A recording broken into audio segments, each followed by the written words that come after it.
عرض ادب و احترام خدمت دوستان و تعمیرکاران ماشین‌های لباسشویی و فنیکاران عزیز. میکروسویچ درب ماشین لباسشویی 3 تا فیش داره و برای همه تعمیرکاران سوال مبهمیه که این میکروسویچ به چه صورتی کار میکنه و چجوری پایه‌های خود میکروسویچ رو پیدا کنیم و چگونه پایه‌هایی که روی درخت سیم لباسشویی هست رو چجوری پیدا کنیم و به این 3 تا فیش بزنیم. بنده این کار رو 3 قسمت توی 3 قسمت ویدیوهاشو توی یوتیوب میذارم. قسمت اول کارکرد خود میکروسویچ، قسمت دوم پیدا کردن فیشای روی میکروسویچ و قسمت سوم پیدا کردن سیم ها از روی درخت سیم. دوستان عزیز، میکروسویچ به چه صورتی کار میکنه این 3 تا فیش؟ ما 3 تا دونه فیش داریم، 1 3 2. خب زمانی که دستگاه رو شما روشن میکنی، هنوز استارت نکردی، یه برق نولی روی پایه 3 ما هست، حالا یا فاز یا نول فرق نمیکنه، ما نوشتیم نول.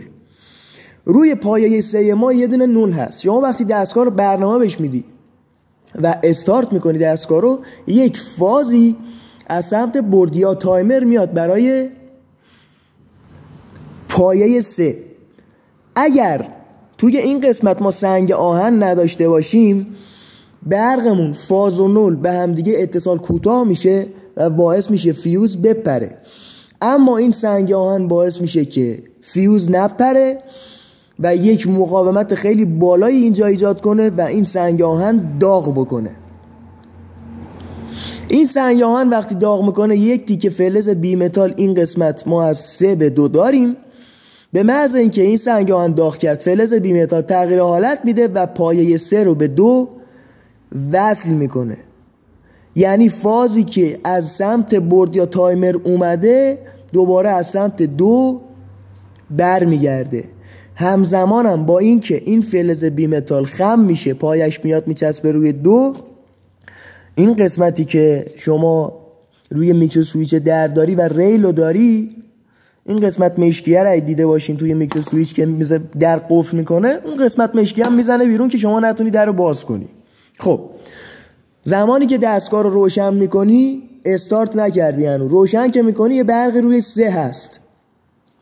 استارت که میکنی از سمت برد یا تایمر فاز میاد، وارد میکروسویچ میشه، باید به 3 اتصال کوتاه بشه. اما این قسمت سنگ آهن هست و سنگ آهن باعث میشه اتصال کوتاه انجام نشه، ولی در عوض سنگ آهن داغ بکنه.